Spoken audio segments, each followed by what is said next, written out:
9. We gave them the light. 950 BCE 1300 CE. The most wonderful thing you can do in your life is to sell your soul to me. I own everything.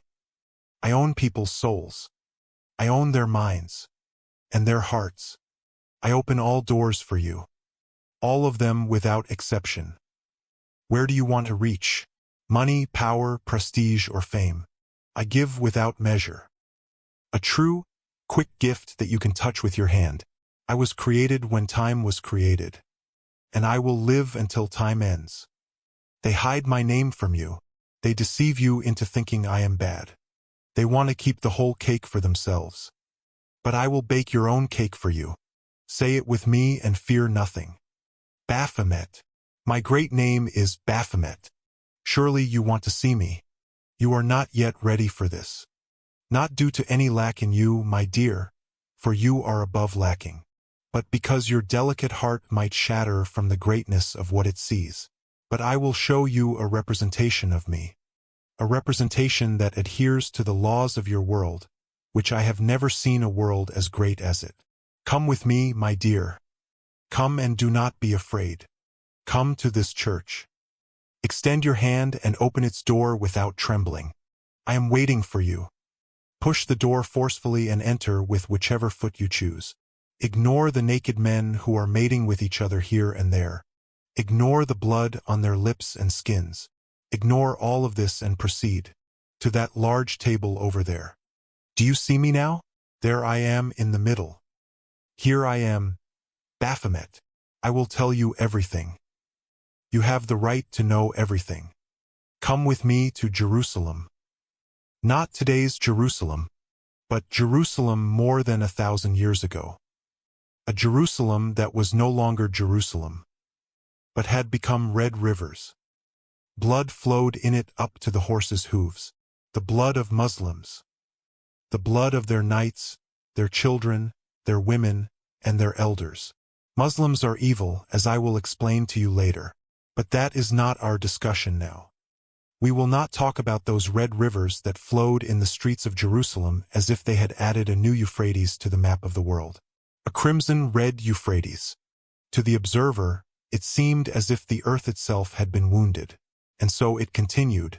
We will not talk about those women whom the Crusader knights raped with hands that had not yet dried from their blood, nor about those little children whose small heads were crushed under the hooves of horses, nor about those cauldrons in which the Crusader knights boiled and threw men, women, and children. I will not speak to you about all of that, but I will speak to you about Jerusalem after the blood dried from the land only to drip from the hearts of its Muslim inhabitants. The occupied Jerusalem, and I call it occupied because after that incident, it was occupied by the Crusaders for the first time from the Muslims, and in my opinion, it does not truly belong to either of them. Rather, it belongs to us. Who are we? That is what I am here to talk to you about. Our conversation will begin with me. I was an Arab antique dealer in Jerusalem. Do not be shocked now and ask me about what you saw on the table in that church I led you into earlier. That is a question ahead of its time. I was an old man. Most of my teeth had fallen out, and in my beard there were 7 bent hairs. Here I am, sitting half naked in one of the famous baths of Jerusalem. Aladdin's bath, and the word bath in that era meant that grand and magnificent Islamic building with 3 halls, houses, which people visited to bathe. I was in the heating room, the steam warming my old body. My eyes did not miss that muscular young man sitting near me in a daze. I had been observing him for days, and now the opportunity had come to speak to him on a golden platter. The name of this young man is the name with which everything began. His name is Hugh Bayon, a knight of the Crusades with Jewish origins. And I want you to remember well these Jewish origins. Hugh Bayon, does your wife Catherine know about the heinous things you did to the Arab women? Hugh turned to me as if a snake had bitten him and said, What? What are you saying, old man? Who are you? And how do you know my wife's name? I replied in a voice like the hiss of the snake that bit him. Catherine Clare, your wife knows everything you've done. Every girl whose body you raped before you tore her apart with your sword. She knows that you are sick, Bayon, And it seems that I hear her now telling your story to your entire conservative clan. Hugh said, his eyes wide with astonishment. What? How can you say that? Who are you, you senile old man? I looked into his wide eyes and said, I am your dirty deeds, Bayon. I am your dark face that you hide behind a mask of chivalry and piety. The knight within Hugh awakened, and he grabbed my neck violently and said, Who are you, you despicable Arab? How dare you utter such filthy words? How do you know all this nonsense? Everyone who was relaxing stopped their relaxation, and the patrons of Aladdin's bath sat up straight to look at the knight Hugh Bayon in his most insane moment, where he was screaming, grabbing, and threatening the marble pillar next to him. Hugh noticed them for a moment, then looked back at me to find an empty space adorned with a beautifully inscribed Islamic marble pillar.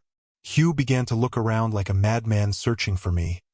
Then he looked at the astonished people and said, But he was here, that old man, the senile one. Didn't any of you see him? The Olive Festival for Christians? Or what they call here Palm Sunday.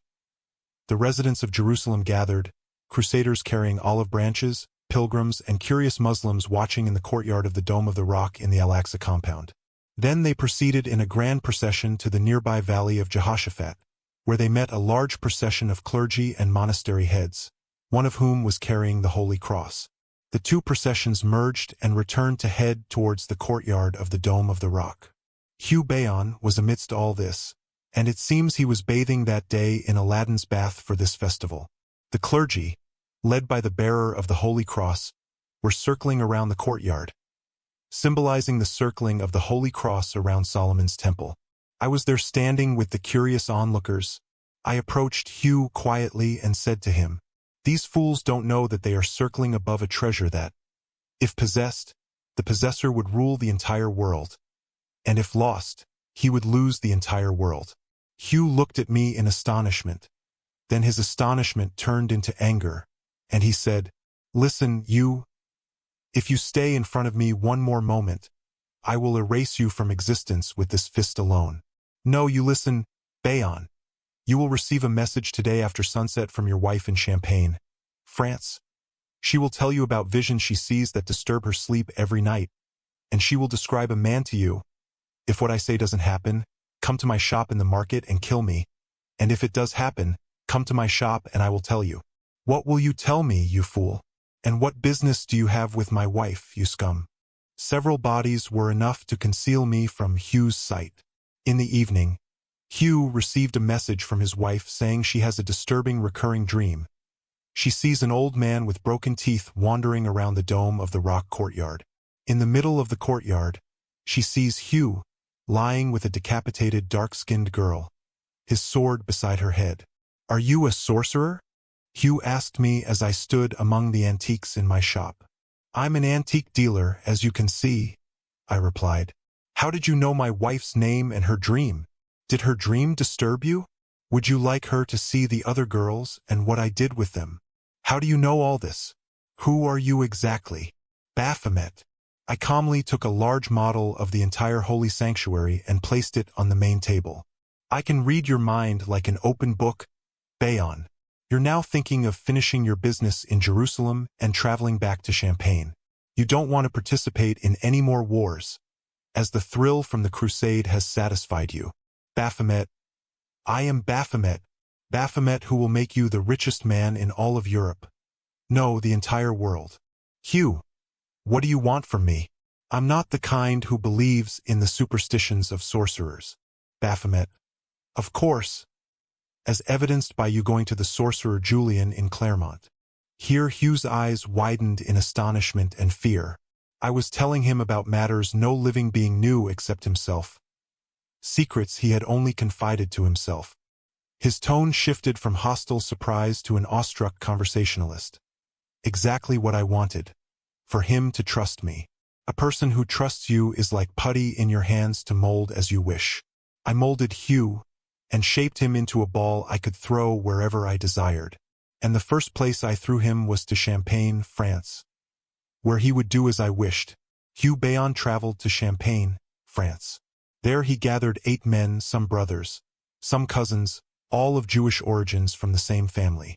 He led them back to Jerusalem and gained an audience with King Baldwin II, the Crusader king of Jerusalem.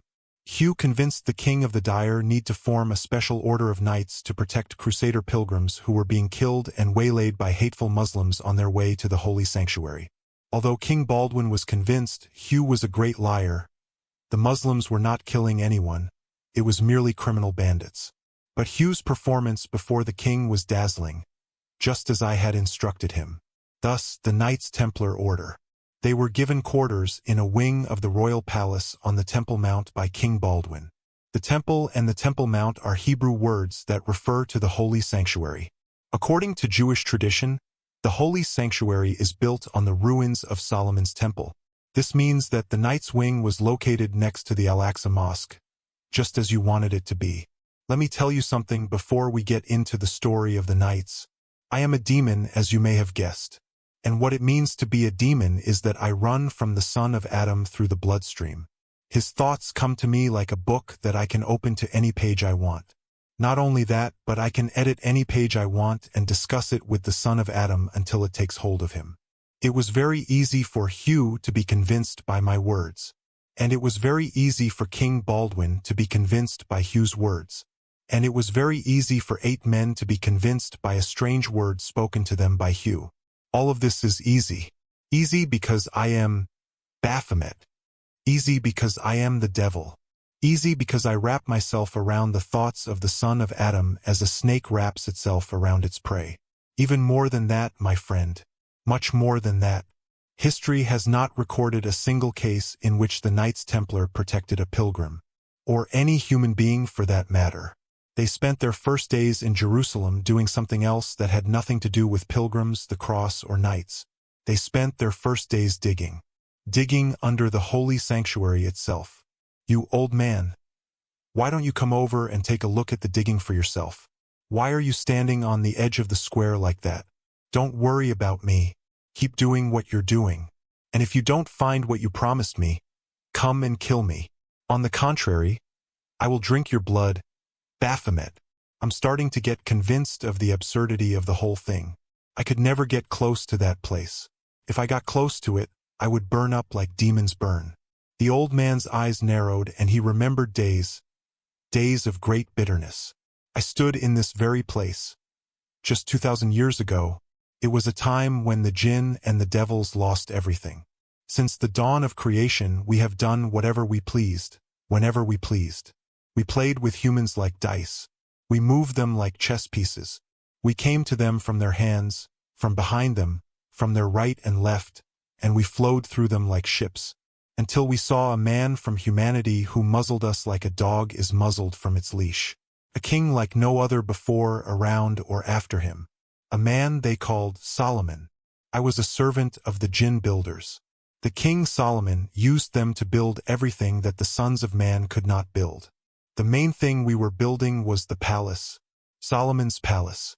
We didn't understand exactly how this man ruled us, how he spoke to the birds and the ants, how the kings of the jinn bowed down at his feet, rubbing their foreheads in the dust for him. We who brought magic to the sons of Adam. We who, if the sons of Adam saw us, would be terrified and die on the spot. How is this being done to us? How are we dragged on our faces like beasts? How can one human being remove us from the world with a single glance? Solomon was not a king. He was not a sorcerer. But he was a prophet. Prophet we called, and we disbelieved. And when we disbelieved, he ruled over us and subdued us from the oldest to the youngest. I stood there on the edge of this square, like the rest of the devils. If one of us got close to his chair, he would burn. I looked at him as he sat on his great chair. No one had ever been given a kingdom like this king or a chair like this chair. I hated him. I despised him. I resented him. We tried in every way, both demonic and non-demonic, to get to him, but he had something we didn't. We don't know what that thing is, but he had it. And suddenly hope came to us. Hope for revenge. And maybe hope for salvation. Solomon suddenly fell ill. And it seems that the disease that invaded his body was on the same level as the body that invaded it. a disease that the doctors of humanity and the wise men of the jinn were hot about. Even the birds. I brought him herbs from the ends of the earth, but they were of no use to him, an illness that made Solomon sit on his great chair as if he were a body without a soul, as if he were dead from exhaustion and sickness. And this illness increased day by day over the day before, and it kept increasing and increasing until his body became inactive and unable to do anything. And this was our chance for revenge. We couldn't even get close to his chair. And we didn't need to because a single particle of a disease had entered his body that did to him what every fornicating devil couldn't do. And it was clear that this particle would kill him sooner or later. So our revenge took another form, another demonic form. We continued to work in the temple square as if nothing had happened. But no one noticed that we were actually not working to build Solomon's palace. We were digging under Solomon's chair. We brought the greatest and most skilled scribes of the jinn and made them write books in which we dictated to them everything we knew of magic in the past. Black magic is so powerful that if you read a single line of it by accident, evil will befall you. Not only that, but we also wrote down everything we learned from Harriet and Marat, that magic that surpassed black magic in intensity until it became nullified by it. But we wrote it our way to be used for the things we want. And we added to the two magics all that the listening jinn came from the news of heaven of what will happen on earth. You ask me why we do this, and what does this have to do with revenge on Solomon? Here I will answer you immediately. Solomon collected all the magic books in his kingdom and burned them. He even killed every sorcerer in his time, even those suspected of being sorcerers. And he threatened to cut off the head of anyone who listens to anything from the news of heaven from the jinn, and the head of anyone from humanity who says that the jinn knows the news of heaven. Solomon thwarted our entire work because of his ability over us. And it was necessary for us first to. We keep all our knowledge in books because Solomon came and set rules for our species that prevent us from contacting humans at all, no matter how hard we try. I mean direct contact. But we could still enter their hearts and minds and whisper what we wanted in them. We could still appear in human or animal form. But we couldn't harm them if we wanted to. And we couldn't contact them and teach them the arts of science as we taught them before Solomon. And when Solomon killed the sorcerers and burned the books of black magic, the men of humanity were prevented from communicating with us. And there was nothing left on earth but the magic of the distant villages. As for the black magic of the Israelites, Solomon burned it all. These books were not for us, for people like us did not exist in their world. These books were for humanity, so that the connection between them and us could continue and thrive. As for Solomon, after his illness kills him and he dies, people will be whispering the worst of things for being unable to remove those books. We will teach them that these are Solomon's books, and how he was a sorcerer to be seen. They will continue to curse him until Judgment Day. This is how we have preserved our knowledge and avenged those who burned it and humiliated our kind. We kept on digging and digging, working as though it was our own special construction. Solomon didn't pay attention to what we were doing until we had dug very deep, a distance under the chair that would have burned if we had entered it. Our plan went off without a hitch. Our devilish hearts were beating with fear. Like Solomon, he would never trust us. And we built a foundation under the chair and put all the books in it. Then we covered what we had dug with dirt until it completely disappeared. Our tale continued. A full month of diabolical work passed. Solomon's illness lasted 40 days until he suddenly recovered from it. He returned from his sickness stronger, fiercer, mightier, and greater than he was before. Solomon could now command the wind as he pleased. He became capable of harnessing the diving jinn who used to extract pearls for him. This passage appears to describe an elaborate plan involving Solomon and some hidden books, with supernatural and mysterious elements. Here is the English translation of the text. And the precious stones from the bottom of the sea to decorate what we build, we the genie builders. And I became capable of a different kind of genie, other genies chained together like monsters in a great chain of excess of their tyranny. Genies like Lucifer the Great, who was chained. It's the only time I've seen our greatness insulted like this. We didn't understand anything, truly we didn't understand anything. A harsh, bitter period of Solomon's rule over us until it ended with his death, which we discovered by accident. And we were freed from our servitude. And we waited for the right class that can remove these books and use them exactly as we want. A class we waited for so long, until they appeared in history suddenly, a Jewish class that holds within it all the seeds of evil we've been searching for. And here I see them before me, digging to get to our books, the books of black magic. Baphomet, look there at a level wall here. Come, you old one. I looked at them one last time with a look that seemed mysterious to them. And then I flew like devils, far from them and from the square. Indeed, from the entire human world. I flew to where I belong. And I left the temple knights striking the level wall with enthusiasm. Today I performed a great work awaited by generations of my race. They found the books the devils hid 2,000 full years ago. They didn't understand the meaning of these books being a treasure. They wanted a treasure of gold and pearls. But no, Solomon had asked his Lord, whom he called to make his kingdom incomparable for all time. For the earth would perish and history with it, and there would never be any from the people of the earth and the people of the sky who would have a single metallic piece that Solomon had. No king would come who possessed as Solomon did. And so all human sciences failed to find any trace of King Solomon. Some consider him a myth among the myths of religions. But the fact is that the true myth. Here is the English translation of the text. This is his temple. There are still those who swear and claim that the temple is beneath the sanctum of Jerusalem. But the truth is that the temple means the sanctuary, and Solomon did not build any temples or sanctuaries. He built mosques. He believed in the Lord of Abraham and Moses.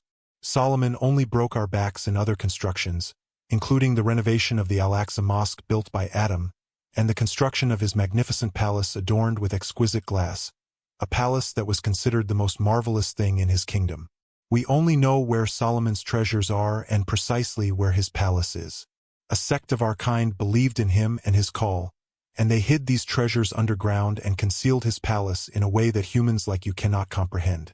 As for the treasures, they are in certain countries in the Middle East, most notably in Alula in the Arabian Peninsula. A faithful guardian stands over these treasures, fiercer than any of our kind, as they are protected from the genies. They will remain so until the earth perishes treasures of gold, pearls, and coral, treasures that shine like the sun and the moon, but they will belong neither to humans nor genies after Solomon. In conclusion, the temple knights found nothing but the books written by our kind. Those books were a treasure of a different kind, a real treasure of knowledge that will change the face of history entirely, a treasure scripted by devilish hands, devilish minds, for devilish scholars. The knights renounced humanity and read all those books. With each page they read, a secret of this world was revealed to them, a secret that humans should not know anything about. Let me now take you to that church I mentioned at the beginning of our conversation. Look around you carefully. These are the temple knights. Do you ask me why they engage in sexual deviation with each other on earth with such fervor? Or why do they drink from that cup of blood? What do all these symbols mean? I'll tell you, these are rituals that may seem strange at first glance, but they lead you to the origin of light. They lead you. Here is the English translation of the text. Come to us. Look again at that table. Look at the head mounted in its center. It's the head of Baphomet, the head of the devil that speaks to you now, and speaks to them whenever they finish their rituals. They sold their souls, bodies, and characters to Baphomet, the devil. You ask me what they received in return. Do you want to take as they took? They took what no one else on the face of the earth took in their time. The temple knights returned to Europe and transformed from mere poor knights into the wealthiest class in all of Europe, indeed in the entire world at that time. Their wealth reached such heights that kings and princes borrowed from them. Their honor among people was such that they were considered the noblest and greatest military organization known to the Crusaders in their history. Yes, they formed a military organization that struck terror into Muslims during the Crusades. Even Saladin, when he captured them once, killed them all, contrary to what he did with other prisoners. The reason for this atrocity in them was that they chose criminals from the people and said to them, "Now is the time for criminals and thieves to become knights." Their outward appearance was magnificent, But no one knew why they always closed their churches to themselves. Only we knew everything. We gave them light, and we will continue to give them light until they reach the bringer of light, Antichrist. And suddenly everything was revealed. Europe woke up to the scandal of the arrest of the Temple Knights. Suddenly, without warning, King Philip ordered their arrest. It seemed he was looking for some pretext to completely get rid of them after they had reached a level of wealth that made them more indebted to the kings of Europe and indebted to King Philip himself. But he didn't find a pretext. He found a scandal that tore their veil. The Knights Templar and the tarnishing of their honor. News reached him that they were practicing sorcery and desecrating the cross. It was an important event in the history of Europe that you are about to witness now. On Friday the 13th, stakes were erected on platforms in one of the most important streets in Paris. Stakes to which the bodies of knights were tied. Knights whom the peoples of Europe imagined descended from every honor of theirs. Knights whom those peoples offered their sons, so that they might receive an honor that would shine in their heads like stars in their lives and after their deaths. Stars that now seemed determined to set suddenly. An honor that now decided to flow its blood on the ground suddenly. Stakes to which the leaders of the Knights Templar were tied. And nations gathered that had come down from their homes and left their neighborhoods to stand before those platforms with eyes dominated by confusion, sadness, and anger. And eyes that shut their eyelids, unable to follow what those soldiers suddenly went up to do. They ascended the platforms to which the knights were tied, and set fire to them. The crowd murmured loudly, unsure what precisely it was expressing. King Philip had decided to burn the leaders of the Knights Templar, to burn them on the charge of practicing black magic, and the charge of spitting on the cross and dishonoring it, and the charge of engaging in sodomy in the churches, and the charge of preparing demonic souls, and the charge of denying Christ. Charges they had all confessed to after King Philip assembled and tortured them in the worst torture you could imagine. The problem was that the soldiers didn't set an ordinary fire. They set a quiet fire. King Philip wanted them to die slowly, and all creation stopped to watch this happen. On the ground under a statue of an inverted cross on its head. Look into my eyes carefully and don't worry. The knights hid all the books they obtained from the excavation. Those whom the king captured did not exceed half the number of the knights. The remaining knights fled to another place. A place where there was no Philip. A place that was struggling for its independence from England under the leadership of William Wallace. The knights fled to Scotland. This is why Friday the 13th is considered an ominous day. But after this story, I say it was a happy day. The story of the Knights Templar is known in history books for its grim end with their burning. However, foreign history books are always puzzled when they mention what the 9 original knights were digging under the Temple Mount to find. These books mention various accounts and speculations. One account states that the knights, when they dug, found books of magic. What makes this account true is its counterpart in the primary books of Quranic interpretation. Interpreters agreed, when interpreting the verse about Harut and Marut in the Quran, that the devils buried books of magic under Solomon's throne, which is under the Temple Mount. They also agreed that some people came later, to whom the devil appeared in human form and showed them the location of these buried books. They extracted them, but the interpreters did not know who those people were to whom the devil appeared and who extracted the books. Combining foreign history books and Arabic interpretation books reveals the true story that happened, a combination that no one has bothered to think about. And here I present it to you today through the words of the famous devil whom the Knights Templar worshipped, as they confessed with their own tongues, the devil Baphomet. The appearance of Baphomet will look familiar to you. He is the goat sitting cross-legged, raising one hand and lowering the other. He is the goat whose head they always place inside the Star of David in that famous satanic symbol called the Mark of the Beast. The satanic magician Aleister Crowley said they were fellow worshippers of Satan, while the famous Satan worshipper Anton LaVey said, "I have revived the rituals of the Knights Templar." The devil Baphomet, the deity of the knights, is depicted in a very famous drawing, and the knights hold him in one of their temples with great reverence and veneration. It seems that those books of magic and knowledge taught the Knights Templar a lot. Indeed, they became the richest people in Europe and established the first banking organization in the world, lending money to the public, the private sector, kings, and princes. Since interest was forbidden by the Catholic Church, they circumvented this by calling it rent or fees. They fled to Scotland because it was the only country not under the Catholic Church's jurisdiction.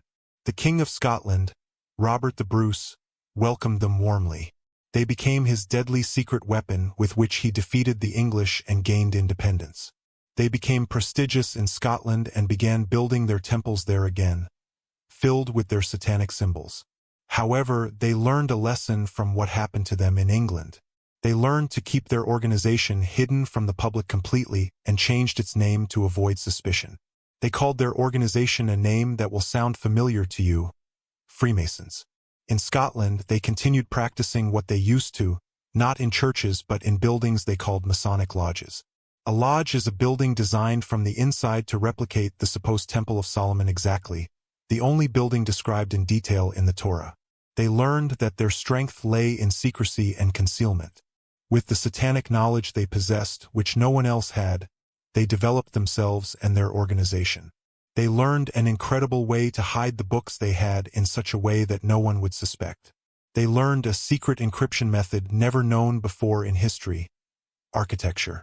They invented a certain architectural style called Gothic, a satanic style in which buildings are decorated and adorned with many decorations, symbols, statues, and inscriptions in a way that looks very beautiful but is, in fact, a way to store all secrets with a code unlike any other. Using this method, they built many buildings. Of buildings, lodges, and even churches spread throughout Europe. In the Gothic architectural style, you can see many satanic symbols and statues of Baphomet and others, which people do not understand and think of as mere decorations. The name Freemasons was chosen because they invented this unique method of construction. The symbol of their organization became the architect's square and compasses. Once again, the Knights Templar, under their new secret organization Freemasonry, became the richest people in Europe. There is nothing the devils can give more generously than money and gold. Their secrecy became the key to their power. No one can destroy what is hidden.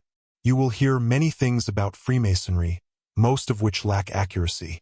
This is intentional because they want to hide their true nature from everyone. But I will tell you the truth alone, as I am a former Mason. Now you know another secret about me. I am a Mason of the 21st degree, which is very advanced, as there are 33 degrees in Freemasonry. Through my progression in Freemasonry, I learned magic and became a magician. Not everyone who advances becomes a magician, only a few who choose to. I was one of them, and now I have left all this behind and sit here before you to reveal the truth. Freemasonry, in short, is the 13th tribe of the children of Israel. As you may know or not, God divided the Jews, as stated in the Quran, into 12 tribes. Each tribe has its own system of living. Freemasonry is a group of Jews who deviated from all these tribes and decided to create their own Jewish tribe. A special task. The 13th tribe. The mission of this tribe is simply to rebuild Solomon's temple in Jerusalem. Don't ask me now why they want to do that, because I will tell you later. But for now, all you need to know is that it was the devils who inspired them to do this. I see a look of disbelief on your face at the absurdity of it all. But don't rush to judgment. You will understand everything later. And know that Freemasonry and Kabbalah are the same thing. Kabbalah is the Jewish oral secrets that the Jews claimed God revealed to Moses orally. Since these were secrets, Moses did not write them down, but instead chose his chief followers and told them orally. Kabbalah contains 33 degrees of wisdom, and whoever follows them can ultimately unite with their God. Therefore, Freemasonry also has 33 degrees, and the 33rd degree is an honorary degree that registers its members into the 13th tribe of the children of Israel.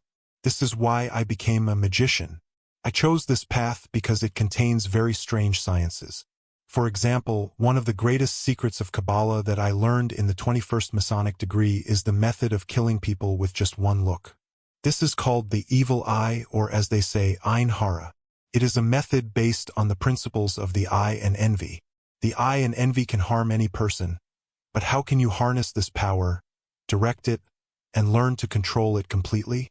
This is what I learned and what fascinated me. There are many offshoots of Freemasonry that you may have heard of: the Rosicrucians, Skull and Bones, the Ku Klux Klan, the Illuminati, each with its own specific mission. However, they all draw from the well of Freemasonry and the old organization of the Knights Templar. Now we have 3 new cards laid out before you on the table, and let us continue our cursed game with the devils before they prepare against us.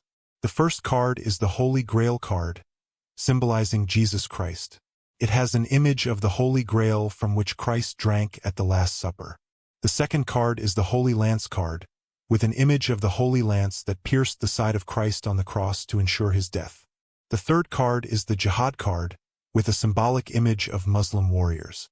This tale will now be told to you by another devil among the 7 devils who watch over us. All you have to do is remain silent and listen to his speech. He will take us away from magic, Freemasonry, and all these dark terminologies to another world, a world that may be more unjust than all of this. The most potent poisons. 022 BC. 662 AD. You will look at your world map intently, searching every corner for me, but you won't find me. Even though your world is burning, you won't find me. You are looking at the wrong map. Now, you correct yourself, pushing aside the geographical map and opening another one, a historical map. You scrutinize it closely, but once again, you don't find me. Here, you decide to take your search into the digital realm. You bring up the historical map on your nearest computer screen, and as a digital effect you enjoy, the computer ignites fires in specific places on the map. You gaze at the flames with burning anticipation. Now you see me. You see me crawling across your world map slowly. I started my crawl in Babylon, the cursed land, over 400 years before the birth of Christ. There were many Jews there, displaced from Palestine, taken as humiliated slaves to Babylon, resentful, hateful, disbelieving in themselves, their religion, and their God. They carried the Torah in their hands, but it had fallen from their hearts. They became slaves now, their women violated, their blood spilled, their dreams shattered, all under the harsh Babylonian feet. Then suddenly there was hope. The dark Babylonian cloud hanging over their history was about to dissipate. The Babylonian kingdom fell to the Persian Empire. The Persians allowed the Jews to return to their homeland. But before they returned to their senses and their God, I unleashed my venomous poison into their hearts. The sickly hearts with happy and their elders gathered with their high ones. They ventured into the world with a new sacred book, surpassing the holiness of the Torah. They infused it with their darkest doctrines and ideas, mixed with the deadliest poisons. The Talmud emerged into the world like a willful devil, placing the Torah beneath its feet. They claimed that the Talmud contained the oral secrets revealed to Moses by his Lord, calling these oral secrets Kabbalah. Then Moses passed the Kabbalah to their chosen ones, who passed it on, until the chosen of the chosen decided to write it down to prevent its loss. And when they wrote it down, it became the Talmud. It's wonderful to see people devoted to your ideas implanted in their souls. It's marvelous to ascend this sacred platform and look at this carefully placed Talmud. Curiosity seizes me to read. Indeed, God no longer plays with the whale, nor does he dance with Eve as he used to enjoy doing. How could he play and dance when he caused the destruction of the temple? Every night he roars like a lion, saying, "Woe to me! For I allowed the destruction of my house, I allowed the destruction of the temple. But be patient, O Jews, for God has something that will please you. Be patient, for the Savior will come. He will come from among the unjust and rebuild the temple of the Lord. But, O Jews, your companion will not come until the rule of the Gentiles ends. You, O Jews, are the only humans. Others are Gentiles, and Gentiles are not human. They are animals. Animals that God has harnessed to serve you. He has molded them in human form to enable them to perform this service. Know that killing a Gentile is a sacrifice to God. If any of you Jews see a Gentile fall into a pit, he should only cover it with rocks until the Gentile dies. And know, O Jewish women, if one of you leaves her bath and sees a dog, a donkey, or sees one of the Gentiles or a pig or leprosy, she has become unclean and must bathe again. And if any of you, O Jews, are a skillful physician, do not treat the Gentiles. But if you are an incompetent physician, treat the Gentiles until they perish in your treatment. This Gentile is doomed. Indeed, Jesus of Nazareth is the son of adultery. His mother conceived him while she was menstruating, out of wedlock, with the Roman soldier Pandera. Jesus of Nazareth is nothing but a liar, a madman, a deceiver, a sorcerer, a charlatan, a pagan, and a lunatic. Know that Christian nuns are prostitutes, Christian priests and monks are effeminate, and the churches are nothing but brothels. O Jews, when a grown man has intercourse with a small girl, there is nothing wrong with that, even if she is only 3 years old. It is like putting a finger in an eye. And if a man has intercourse with a young boy, it is not considered a sinful sexual act. I did not know that he, referring to an unspecified person, had found a dwelling in the hearts of these people that pleased him. They have transgressed what I wanted them to be. They have completely corrupted their religion. I must admit that the children of Israel have amazed me. Their Lord promised them in the original Torah that their kingdom would be restored to them after they were expelled from their lands. And when he restores their kingdom, he will send them a prophet known as the Messiah, who will rule the world with justice from the throne of the prophet David. And when God fulfilled his promise to them, Babylon was defeated, and God returned them to their land in Palestine. They rebuilt the Al-Aqsa Mosque, which was built by the father of humanity, Adam, and where Abraham, Isaac, and Jacob prayed.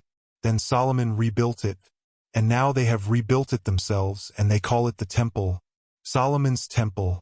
And when they rebuilt it, their excitement reached its peak, and they awaited the descent of the promised Messiah, hotter than burning coal, who would rule the world from the throne of David in the temple. And when the Messiah, Jesus son of Mary, appeared among them, they rejected him. They said he was the son of adultery, and when they saw him die on the cross before their eyes, they revolted. They said this was nothing but a deceiver. He died and did not rule the world from the throne of David as the prophecy stated. None of them realized that the prophet Jesus, who was sent to them, was the true Messiah foretold by the prophecy of the Torah. None of them realized that he was not the son of adultery but a prophet. None of them realized that he did not die on the cross as they saw, but rather God raised him up to himself, and that he will return at the end of time, and he would fulfill the prophecy of the Torah and rule the world with justice from the throne of David in Palestine. None of them realized this. They were possessed by the Talmud to the point that they breathed it. They said that whoever believes in the Torah but does not believe in the Talmud is not a believer. For the Talmud is more sacred than the Torah, because it carries the oral secrets which are stronger than the written Torah. None of them realized that there were no secrets. They were merely the whisperings of Satan. A serpent Satan slithered into their lands and ate until it was full, then continued slithering in search of another village and other hearts. And I was this serpent. Years after the death of the prophet Jesus son of Mary, I returned, slithering with my venom to Jerusalem. The followers of Jesus, the disciples, were spreading the gospel that called for love and equality among people and agreed with the Jewish Torah revealed to Moses. And Jesus began preaching about a prophet named Muhammad who would come at the end of times. The gospel of Jesus became opposed to all the venom I had spewed into the Talmud of the Jews. So I spewed new venom. Just as I had spewed venom into the hearts of the people of the Torah, I spewed venom into the hearts of the people of the gospel. Suddenly, a man entered upon the disciples, and they were greatly alarmed to see him. Saul, a strong Jewish man, tasked by the Jewish elders to arrest the disciples, alive or dead, considering them as disbelievers in Talmudic Judaism. A man sent by a Jewish society established specifically to kill the followers of Christ, the disciples, and bury Christianity. A society called the Hidden Power, a Jewish society sponsored by the Roman kings. The disciples were alarmed when they saw Saul, but their eyes widened when the Jew suddenly said to them, "I used to hate you. I was set upon you. Your severed heads would not have satisfied my resentment towards you. But a great light from the heavens shone upon me while I was hastening towards you, a light before whose greatness my body fell stunned to the ground. And a caller with a voice that seemed to fill the earth said to me, 'Why do you persecute my followers? Usau, get up and enter Damascus, for there you will be told everything you must do.' The light that came to me was Jesus. I have come to you today believing in Jesus and not an unbeliever. I have come to you as a helper, not a killer. The disciples were still on their first fears of Saul. He was, in reality, more than they feared. But Barnabas interceded for him there, so they started listening to him. The poisonous worm crawled out of the communion cup and the poison flowed onto the ground because there was so much of it. My squinting eyes began to heal. I listened to them talking. Saul became a holy man and his name was changed to Paul. He became officially able to receive revelation from Jesus Christ and able to legislate. There was only one God, Jesus Christ. They became three gods in Paul's doctrine: God, Jesus Christ, and the Holy Ghost. God was unlike any other in Jesus Christ's doctrine. God became a father in Paul's doctrine and Jesus Christ his son. There was a law of God in the Torah. It forbade wine, pork, and the dead, and required prayer and fasting. All prohibitions in Paul's doctrine are permitted. None are needed in Paul's doctrines other than belief in God. Belief in God, in God's Son, and in the Holy Spirit, the famous Trinity. Some of the apostles criticized Paul for what he said, while others believed him. Most of them disagreed with his abolition of the Torah. Christianity was split into several sections. For 3 full centuries, during these centuries, every time I opened the Gospels, I found myself reading in amazement. The prophet Lot had 2 daughters, and these 2 daughters were watering him with wine and making revelations about him. And he seduced him until he was 10 with them, and he gave them 4th children of adultery. One of Jacob's sons, Robin, was having sex with his mother on the rooftop. Judas, the Jewish father of Iraq, admired his son's wife and once laid siege to her on the side of the road, and I stay with her, and I have a son of adultery. Incest in the Bible. The truth, of course, is this wasn't the Bible. What these people wrote with the poison that I planted in their hearts and in their statues. Then came Emperor Abdul, the pagan Roman god Constantine, and Akapar. All Christian denominations are in one synagogue, the Council of Nicaea, and until it clears the difference. Among them he cast a vote on the divinity of Christ, and each sect voted with its own voice, and the meeting ended with an official decision that Christ was a God with God, and that he was the Son of God. Enough is enough. The venom's effect has hit hearts that were single, faithful parents. And after poisoning, they became a common people, and they actually canceled the whole law of the natives. Have you ever seen anything that effective? The Apostle Christ Jesus suddenly becomes a son of Hillel and also a God with him, and his law becomes cancel. And all of this is built on a stranger who's never seen Christ in his life, a man. He followed the Ha'eris to kill them.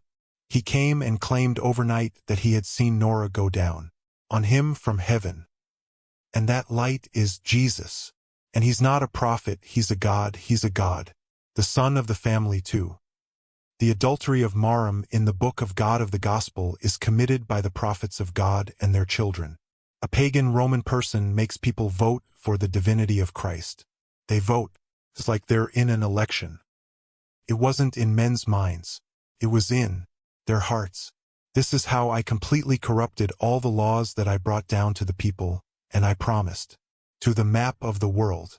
I started crawling again, looking for other hearts, and I found what I was missing. Nearly 300 years after the Council of Nicaea was held, we demons suddenly heard the news. The sky is a fascinating thing. All the angels' talks that we hear are talking. A great event about to land people. An event that will turn everything upside down. After. I was expecting that event to happen and waiting for it. We are all waiting for it. It was the land. She's preparing to see his mother. Mohammed's mother. And I've seen who this man is about, what I didn't see in my whole extended life about a year ago. 2 months after his mother, a mythical event like the one I've never seen in centuries, we saw a sky. Mecca was so full of birds that you couldn't see anything from the sky anymore. It was kind of a bird, never liked it before. A bird the size of a long-necked eagle with red feet. The Arabs called it. The phoenix fills the sky with the phoenix in a majestic scene, and each bird is carried in. The land of Mecca was filled with an army that came from Yemen. For great elephants who want to tear down the Kaaba, It was a legendary, horrible scene, and soldiers. The army looks at the sky in horror, and the elephants are nervous. The stones she was carrying were thrown at them. Little stones were, but touched the bodies of the people who perished, those who perished immediately, and those who remained whose skin fell off. Its members are members until it becomes like a slaughtered chick. We rushed to the sky. We wanted to hear the news as we had always done. But something happened. In the heavens, he was no longer what he was. Some of us looked at each other in amazement and carried on. Climb. Suddenly, we saw objects from the sky falling on our heads, and we had our feet run away. But those crimes hit us, and they burned us and brought us down to the earth, burning our bodies and hearts. It seems the time for the demon's power is over, and a new divine time began. Muhammad, the land of Mecca shook, and the 360 idols with nails fell around. The Kaaba is over their heads. And the fire of Persia, which was being worshipped, and the fire that was. The priests took turns getting it to taste 1,000 years ago, and it has only been extinguished today. The demons came to his mother's house to witness his mother, and there we saw something that we didn't believe at first. 1. Mary, daughter of Imran, Asia, Pharaoh's princess, and other women have not been seen in the parable. All right, everybody, stand around Muhammad's mother to witness Muhammad's mother. How strange. Come here. When he came out, we waited for Satan's feet to make him weep, but Satan did not come. And baby Muhammad came out and didn't cry. The devil then told us that he didn't dare come near. We looked at each other puzzled. All that has passed is of concern, and it has always been. Man is another business. I found my most lethal toxins and crawled through my whole body. It lasted a long time, and I went to Mecca. And I knew I was going to be there for a long time. Over the years, Muhammad has been resurrected as a prophet. This man has annulled every poison I have ever planted. Earth. He told the naked truth alone. He said that Abraham and Moses and Jesus, they were all called to one religion, and the Jews left a book, the Torah, and they took a book inspired by their imagination, and the Christians turned Christ from the messenger. He prayed for a son and a God, but one God was not born and was not born. He said that the Christians wrote in. The gospel of Jesus is all lies that were requested of them, and that Jesus did not die, but was exalted by the people. To him, he is returning at the end of time to fulfill the prophecy of the Torah and to rule the whole world with a religion. Ibrahim, Musa, and Muhammad, God's religion that has no second, and restored the law.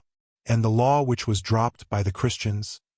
And Solomon was acquitted of the charge of witchcraft that was.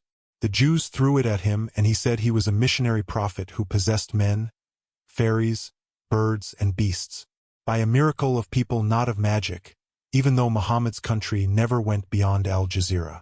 Only Arabic, but it made men with rock-solid faith in it. Like mountains, men who are ready to open up the whole world. Men who cannot. Devil. The demons are running away from them.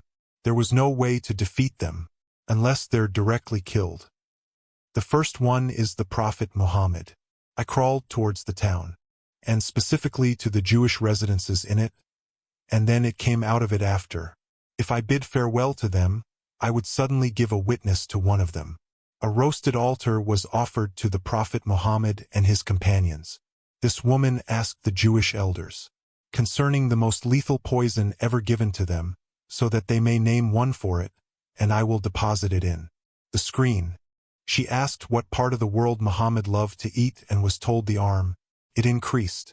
In the arm of the pedestrian, the poison was twice as much as the poison, and Muhammad was kissing. The gift was accepted by him, and his companions sat around the screen. My spina bifida eyes were stimulated, and I took. The Prophet Muhammad took the arm and ate it. Then one of his companions followed, ate, and stopped them. Prophet Muhammad suddenly said to them, "Hands off, this arm is telling me it's poisoned." My eyes narrowed in demonic malice. I knew that was the one bite he took from the screen was enough to kill him. Even after a while, the Prophet Muhammad got sick. Severe. 3 years after eating the sheep. He says in his illness, "I still find the food eaten by the pedestrians It's time for the aorta to stop. From me. And so the way was cleared for me to infuse more toxins. I tried my best. My effort was to pollute the ideas of the religion of Islam, but Muhammad had left nothing to accept. For poisoning, nothing was forgotten except between him and him. The hearts of the owners were harder than the diamonds. The bigger problem is that Halal had promised to memorize the Quran, so I had no way out. To distort it. The Quran left nothing but to state it in several places clearly, but I did not. I think something stands in front of my crawl and my tattoo. So I found a way out, or a semi-director. The two companions of the Prophet, Abu Bakr and Omar, died, and the Caliph, Othman the son of Affan, later took over. Muhammad's country has expanded from China to Tunisia, and if I had left it a few years ago, you're going to invade the whole world. Muhammad built up a whole generation of rare, bright characters, powerful and loyal in a way that has never happened in history, and never will happen in history. After. The world's greatest civilizations are proud to have one of them. So how about a civilization with more than 100,000 of them? It wasn't appropriate for me to rely on anyone. In a poisonous broadcast this time. I was bound to get down to the scene myself. And I took off the snake's form, and I took a human form for myself, and I went down into the city. Al-Munawwara. The place where all these guys were raised. I went down to her like a black man, coming from Yemen, a black devil. A devil named Abdul Allah the son of Sheba. I started mixing a gum of thought into the hearts of these people. I looked at their faith. I did not find any loophole through them, but I kept looking and kept looking. I found it. I found the hole where I would inject all my poisons after the death of their messenger. His senior companions gathered at the shed of Bani Sada to choose one of them as their successor. To Muslims. But they overlooked one of the most important companions, a very important man who was not in this shed with them, but he was busy washing the body of the Prophet Muhammad in preparation to bury him. That was Ali. Ali ibn Abi Talib, the Prophet's cousin and brother-in-law. The problem is that it was never possible to influence the beliefs of these men. But I feared my devil's beliefs would be affected if I approached them. So it had to be poison politically this time. Politically, Ali bin Abi Talib is a descendant of the Prophet, and the Prophet named him the loyal ones of the believers. So how could they gather without him in the shed and choose? As a successor without even taking his opinion, I am now enraged by those two cracked eyes in Rita. I demonized myself and went my way, but I walked out of the city in a vilified defeat. The people of the whole city agreed to see the shed. He pledged allegiance to everyone without hesitation, the Caliph Abu Bakr. Even Ali pledged allegiance himself. Simply it. These people know their messenger well. He has arranged more than once. His companions, according to the top Abu Bakr, Omar, Othman, and Ali, and my claims are that these three have stolen the ticket from Ali 3 times and lost it in the air. How could they steal the ticket? No one came out of it even with a new dress. They all died. Debtors. They gave their money and themselves for God's sake. But this poison that I have prepared, if it is not able to affect those people, is capable of influencing the weak or the new Muslims. And so I went to Damascus. I tried. My mind was spread there, but I got out of it once again. So, the Emir of Damascus, Muawiyah ibn Abi Sufyan, administers Syria in such a way that it is impossible for any sedition to start. So I left Damascus and headed to Iraq. And there I just found what I was looking for. In the beginning, several fatwas were published in all the princes of the country. If people accept them, they will be. It is easy for them to accept the greed of the Caliph Othman bin Affan. Indeed, they accept. A lot of people like me, including senior military leaders like Spinal Chester, have accepted. I kept stabbing and stabbing until 3,000 men walked with me, and we entered the city and confronted Caliph Uthman with our stabs. And we asked him to take off the caliphate and give it to Ali. But even this was the messenger. He told him that there were hypocrites who would come and ask you to step down from the caliphate. Don't do it. And Osman refused to take himself off the caliphate. We surrounded him and prevented him from receiving water. until we killed him. People then swore allegiance to Ali bin Abi Talib, the Caliph, but the eldest companions were different. The team. He saw that Caliph Ali should take revenge on Othman's killers first, or else he wouldn't have pledged allegiance to him. These are Aisha, the wife of the Prophet, Talha bin Ubaydallah, and Zubair bin al-Awwam, the team. The other, Caliph Ali's team, decided to postpone the punishment for a purely political reason. That the killers were among the eldest tribes of Iraq and the Eastern Islamic Kingdom, and they were new to Islam. If there is immediate punishment, half of the Islamic kingdom will defect. And I used Ali's political opinion, that's evil, and I spread the word among his opponents. The idea that Ali ibn Abi Talib hated Uthman bin Affan, and that's why he admits to killing him on what they did. He uses this political argument as a pretext to help the killers escape. And it looks like I'm already starting a fire. Talha and Zubair decided to travel to Iraq to exact retribution for the killers themselves. They had 5,000 men with them, but they took the apostle's wife Aisha with them to be gentle. The hearts of the people there. When they got to Iraq, they asked the tribes to hand over Othman's murderers. The tribes strongly rejected the punishment, as Ali expected. And the war began. Talha's army of tribes has killed many. A few of Osman's killers were also killed. Expect Ali. Ali personally went to Iraq to solve this conflict, and I blame Talha and Zubair and Aisha on not believing his political view that he expected. So they all calmed down. They sold Alia the ticket and they agreed. It seemed that Ali had succeeded in putting out the fire. That lit it. But it's impossible. At night, after everyone had gone to bed, I snuck in with my men. We went to the Talha men's camps, and we killed some of them a little bit. Then we went to men's camps. Ali and we killed some of them, and we called on both sides while the other side raided us. And so the men rose up, and their swords met, and Ali went down, calling out to everybody. Aisha came down to her camel and called on everyone to stop fighting.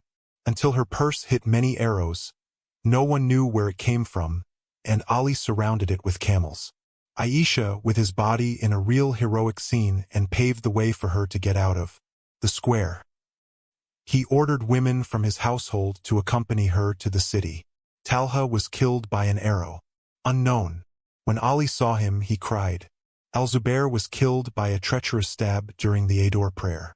When someone came to Ali give him news that Zubair was killed, he said to him, "Tell him you are in hell." He buried Zubair Ali himself and said, "I hope that I, Talha, Al-Zubair, and Othman are among those whom my God said. And we took away what is in their chests of our brother's anger, on a secret, coming together." Since Iraq was a very unstable place, Ali preferred that Muslims should be governed by their Kufa. Ali ibn Abi Talib came close to extinguishing the fire again. But it's impossible. I'm still here. The black son of Black Ben Sheba was here. There it was. Many loopholes have now formed in Ali as he realizes his policy of creating hearts. The tribes of Iraq had to keep those who were the army leaders as they are, and those who are. The spinal cord was one of the symbols of rebellion against Othman and many others. And I screamed between. People should look at how Ali ibn Abi Talib left the city as a messenger of Allah and went to live. The Caliph from Kufa is the cradle of the murderers of Uthman bin Affan. See how his army was fighting. The army of Aisha, Talha, and Zubair, and kills those who kill, and refuses to fight those who kill. They killed Uthman bin Affan. Doesn't this indicate his hatred of Uthman bin Affan? But my screams only affected the Muslim hadith. Muslims know very well who. He is Ali ibn Abi Talib, the Prophet's cousin, his son-in-law Fatima, and the third counselor. The Prophet said, "The Almighty has made the offspring of every prophet of his crucifixion, and father, to make my offspring, except for the one who was crucified against me. And whoever I was his supporter, I must pay him his allowance." You did not find.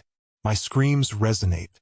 But what helped me was that there was only one country that was completely opposed to the Ali bin Abi Talib, a politician from the beginning, refused to swear allegiance to him until he took revenge on his father. The murderers of Uthman bin Affan. Only one country, but it's very important. Al-Cham, princess. Muawiyah ibn Abi Sufyan. And we run away from the great companions, the most prominent of whom is Ammar bin al-As. When I came to Syria before Othman was killed, I couldn't do anything, but now with their adoption, this dissenting position, it became much easier for them to light a fire. I shouted to the supporters of Ali ibn Abi Talib and said, Muawiyah ibn Abi Talib, Sufyan refuses to swear allegiance to Ali bin Abi Talib because Ali killed his uncle and killed his brother as well. He is the head of the tribe of Bani Umayyah, from which Uthman bin Affan is from. He is Uthman's blood guardian, and he's putting his loyalty to blood on his loyalty to the caliph, but my screams didn't resonate very well. In those days, people knew who Muawiyah bin Abi Sufyan was, one of the few people that the Prophet Muhammad entrusted with writing the Quran, and with it they memorized hadith. Too many, and he called him Muhammad. And he said, God, make him a guide, and Muslims, they deal with the Prophet's prayers according to the Constitution. In fact, Muawiyah's sister is the wife of the Prophet Muhammad, and so they call him the uncle of the believers, and they trust him completely because even though Omar bin al-Khattab, during his dismissal, isolated many NSA members, such as Khaled bin al-Walid and Abu Musa al-Ashari, Saad bin Abi Waqqas, and Ammar bin Yasir did not dismiss Muawiyah bin. My father is never. This is due to his great skill in the emirate and his justice. But Muawiyah's insistence on refusing to pledge allegiance to Ali was prolonged. He advised the companions of the caliphate, Ali, to go out to restore Damascus to its rule. When it leaves the caliphate, it makes others. He continued going out into the country, and Ali came out with an army of 120. 1,000 men to Damascus to bring her back. Muawiyah prepared an army of 90,000 men. I was so happy. The companions, the Golden Hearts, are about to fight. Together. Fighting them means the fall of their country, which means the snake. He'll find a new victim. The two armies had a combined total of 40,000 deaths. But there was something extraordinary in these people. I stopped a little to try to understand it. They fight by day. At night they visit. The Quran is in that army. He's in the other army. Each side believes it is fighting for the religion. The first side fights for the activation of the limit. Retribution for not defusing it is against God's law. The other side fights for the stability of the Islamic State. They fight and don't hate each other. In battle, men are still in trouble. Kill. All the killing that happened in the battle was the work of my followers. The murderers of Osman who, they were in Ali's army, but when two Muslims met, their swords would fall. With each other without killing, and their hearts were alike. I stood among them, not like them. I put my name. It ignited what I thought was a fire in the hearts, and the fire became cold and peaceful. They're like she wasn't. I'm wasting my time here. These are going to be fixed after a while, and they come back stronger than they were. And actually, the term man, and made a truce for a year. During this year I crawled on. Weak souls and faith. I can only use them. I made a lot of them alienated. They consider everyone who participated in the battle between the companions to be infidels, and made them try the coup against the Caliph Ali, who is completely preoccupied with fighting them and eliminating them, until someone killed him. He is Abdul Rahman ibn Maljam, who thought with all the frail venom. The one that I said goodbye to in his heart was that he had killed Aliyah, and that he was going to go to paradise. The Prophet said that he was a murderer. Ali is the brother of the others, and he also said that the cult that would kill the Khawarij is closer.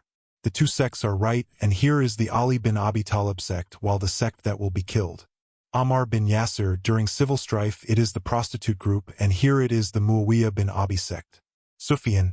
The strange thing is that the Prophet Muhammad used to talk about events that happened exactly after he died. This nation is wonderful. Indeed, history has never seen such a nation. After the death of Ali ibn Abi Talib, he assumed the caliphate, his son al-Hassan. He did a simple job. He fixed everything. 6 months after he disobeyed him, he went to Muawiyah and gave him up. About the caliphate. With this term, everyone is lost and no one is held accountable. The man is a stranger, and from the beginning he would have recommended to his father, Ali, all the advice he would have given him. The problem was going to end. We advise him not to go out after Aisha to Iraq, and not to go out to fight Muawiyah. And now he has given up the caliphate, and his grandfather the Prophet said about him that the people will be reformed between two great sects of believers. Once again, the prophecy of the Prophet was fulfilled. He said exactly. The sedition was over and the fire died out, and the toxins went away, and I looked at myself. I failed with these. I really failed of anything their hearts were made of. Exactly. From what did you make? This story really made me personally tired and divided. The snake devil is Serpent. He is the symbol of seduction, which the Torah says is the snake that seduced Adam and Eve. So I took them down from heaven. But the truth is otherwise. Who seduced Adam and Eve is Lucifer. Serpent is a demon who destroys religion and incites strife and fire in any country that goes down in it. I'm no longer surprised by those scenes that I always see on the screen of Jews in Israel. They kill children and slaughter them in cold blood altogether. The truth I knew was that Jewish soldier doesn't think he's killing a human being. It's according to the Talmud doctrine. To kill an animal that is welcomed in human form, and this animal is crowding in its land too. Killing him is a duty. But not all Jews believe in the Talmud, of course. There's a cult. Believe only in the Torah. They are a sect of Jews called the Quran Jews. They even believe in Jesus and Muhammad as the prophet of God. Even the prophet Muhammad. He said of contemporary Jews to him that they knew him as well as their sons even before he was born. And, incidentally, animals in human form, there are scientific theories that have arisen in. The Masonic lobbies were incubated and sponsored by the Masonic Lodge, most notably Darwin's theory that man is original. Monkey, if you want an expert opinion, they take this theory to dig into the unconscious mind. The Jews, or the clouds, the idea that their ancestors were monkeys, the Jews themselves said. They believe in this theory, which, to them, is the theory that explains the origin of the clouds. And if you want my opinion, personally, on this theory, I would say he's just a man. A beast's mind is one that finds solace in the beast's origin. As for the actions of the serpent in the doctrine of Christians, I say that despite all the distortion exceeded the limit, except that I read the Bible very well with all its copies. I did not find one word in which Jesus says that he is God, or he's the son of the God, or he said worship me. I even noticed that he once refused to be called a good man. He said the good is the God. And I know the man has to make a claim so I can believe it or deny it. But this Messiah Jesus didn't make the claim in the first place. He did not say he was a God, and he did not say he is the Son of God in any word or even hint. And suppose a human being has reached a level of intelligence that he can't say about a man as a God. Where was this God before he was born, and how will he die for what comes next? If not, this God gets food and drink, won't he die? Then they say he died for humanity. How did he die while being a parent? And then I read that he was circumcised as a child, did he? When the wise man caught and circumcised him, he was circumcising his God. How did he catch the God? How was he circumcised? And when he was on the cross, they say he yelled, looking up at the sky, and said, "Why did you leave me? Is it possible?" God says to someone, "Why did you leave me?" Then how do they say that God is something and that Jesus is something, and Holy Spirit is something? And then they say they're all one thing, and that's they say all three is one and he is God. That. I know how Serpent did it, but these people lost their minds before they lost their hearts. I may not have told you, but I'm a Muslim, and even though I wasn't, I did it after I knew all I knew. And after delving into the Masonic seas and magic, I did not sail. Although the serpent has utterly failed to destroy the Sahaba's doctrines as he did with the Ha'eris. After the first 3 centuries, however, his name finally came to an end. Because this first 3-century generation was a golden generation that smuggled out demons. It's actually from overstiffness. After the first 3 centuries, the snake-venom Serpent succeeded in pulling out a large group from among the Muslims called the Shia. The emergence of this sect specifically occurred after the martyrdom of Hussein ibn Ali in Karbala. Initially, there was a group called the Zaydis, which was the only group in accordance with true Islam. These were the followers of the ideology of Zayd ibn Ali ibn Hussein, a militant man who agreed with the majority of Muslims in everything but believed that Ali ibn Abi Talib was more deserving of caliphate than Abu Bakr. He recognized the virtues of Abu Bakr and Umar well, as all Muslims did, and he prayed for their mercy before he died. After Zayd's death, some refused to pray for the mercy of Abu Bakr and Umar, and this is where deviation began. Those who rejected offering prayers for them were called Rafidites, and they divided among themselves into 72 sections. Their history is filled with betrayals against the Islamic State and alliances with its enemies. I was very surprised how these Shia sects emerged despite Muslims being very careful about transmitting hadiths with chains of narrators and leaving no room for manipulation. But the unfortunate truth that eliminated the surprise is that in the early centuries, Muslims did indeed focus on transmitting hadiths, jurisprudence, and interpretation, but they forgot a very important science. They forgot to document history. When Muslims forgot to document history, the Shia became active in doing so.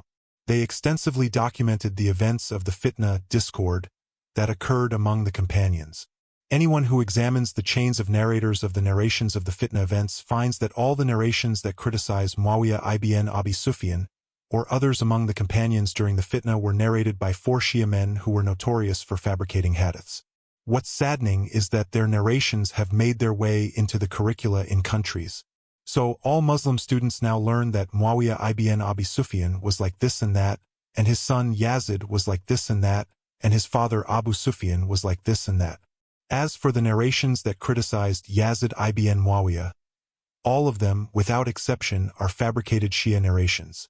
The awful thing is that these narrations and their likes have distorted history to an extent that changed its landmarks radically and fueled discord among later generations of the Ummah. Yazid ibn Muawiyah was accused of being a drunkard, a libertine, a slave to women, and not entitled to caliphate after Muawiyah, but rather Hussein ibn Ali was more deserving of caliphate. They even claimed that Yazid ordered the killing of Hussein in Karbala.